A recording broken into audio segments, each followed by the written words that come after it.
puro greens yung mga puno. Ayun.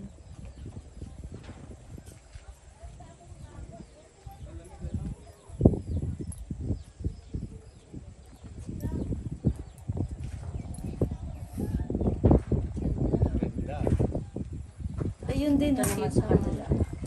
Yung mga puno sa baba. So,